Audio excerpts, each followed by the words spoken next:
Hi friends, welcome to Gandhi tips and craft channel. எல்லோரும் எப்படி இருக்கீங்க ஃப்ரெண்ட்ஸ்? நாம் இன்றைக்கி வீடியோவில் சில ரீயூஸ் ஐடியாக்களையும் சுற்றுச்சூழல் பாதுகாப்பை பொருத்திய சில டிப்ஸ்களையும் பார்க்க போகிறோம். வாங்க பார்க்கலாம். இது பாருங்கள், இது போல் ஒரு எவர்சிலர் ஆயில் கேன் தாங்க நான் சமையலுக்கு பயன்படுத்துகிறேன்.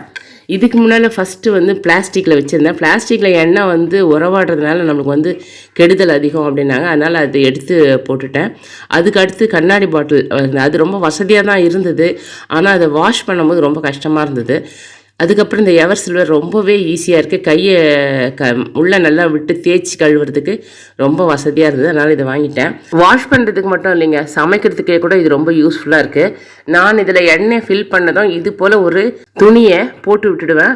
அப்போ தான் அதில் எண்ணெய் ரொம்ப வடியறதில்லை. இந்த இதில் இருந்தாலும் கொஞ்சம் நஞ்சம் வடியுது இல்லைங்களா, அது இந்த துணியில் ஆகிடும். மற்ற இடத்துலலாம் அது ஸ்ப்ரெட் ஆகாமல் இருக்கும். வாஷ் பண்ணுறதுக்கு ஈஸியாக இருக்கும். அது மட்டும் இல்லாமல் இதை வைக்கிற இடத்துல எண்ணெய் கரை அதிகமாக பிசு பிசு போட இருக்கிறதெல்லாம் இல்லாமல் இருக்குது. அதுக்கு ரொம்ப யூஸ் இந்த இடம் இருக்குது பார்த்தீங்களா, அந்த இடம் இதில் உடஞ்சி போயிடுச்சுங்க. உடஞ்சி போன அந்த பிளாஸ்டிக் பகுதியை தூக்கி போட்டுட்டேங்க. மற்றது ரெண்டும் எவர் சில்வர், அதை தூக்கி போட மனசு வரல. அது எதுக்கு பயன்படுத்துறதான்னு யோசிச்சப்போ ஒரு ஐடியா கிடச்சிது. அதுதான் உங்களோட நான் பகிர்ந்துக்க போகிறேன்.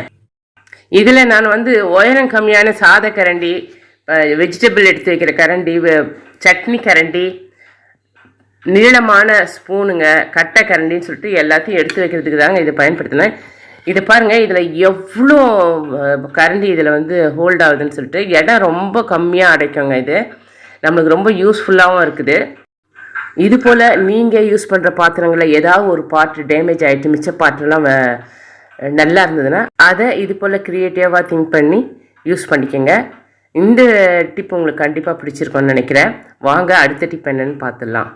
அது என்னோடய இன்னொரு பகுதியை இந்த மாதிரி எண்ணெய் ஊற்றி வச்சு தோசை சுடும்போது தோசையை சுற்றி ஊற்றுறதுக்கு ரொம்ப வசதியாக இருந்ததுங்க. அந்த மெயின் பாத்திரத்துலேருந்து தோசையை சுற்றி எண்ணெய் ஊற்றவே முடியலை. ஏன்னா நிறைய எண்ணெய் விழற மாதிரி இருந்தது.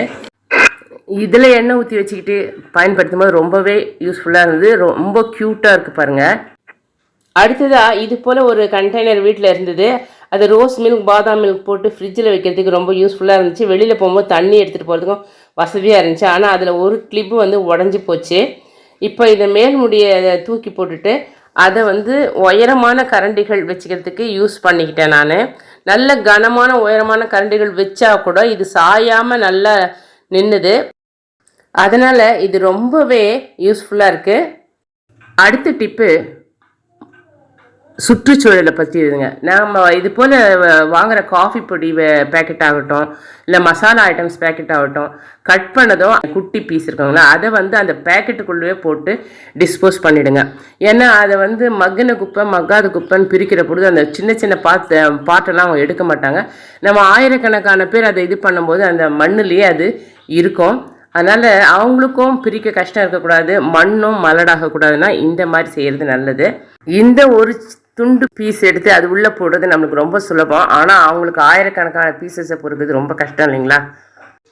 அதே போல் நம்ம பால் பேக்கெட் வாங்கி கட் பண்ணினாலும் அந்த குட்டி பீஸ் எடுத்து அது உள்ளே போட்டு டிஸ்போஸ் பண்ணிடுங்க.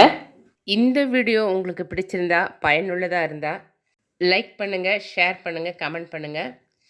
தொடர்ந்து உங்களுடைய ஆதரவை கொடுங்க. இதுவரைக்கும் சப்ஸ்கிரைப் பண்ணி என்னை ஆதரிக்கின்ற அனைத்து நல் உள்ளங்களுக்கும் என்னுடைய நன்றியை தெரிவித்துக் கொள்கிறேன். வாழ்க வளமுடன்.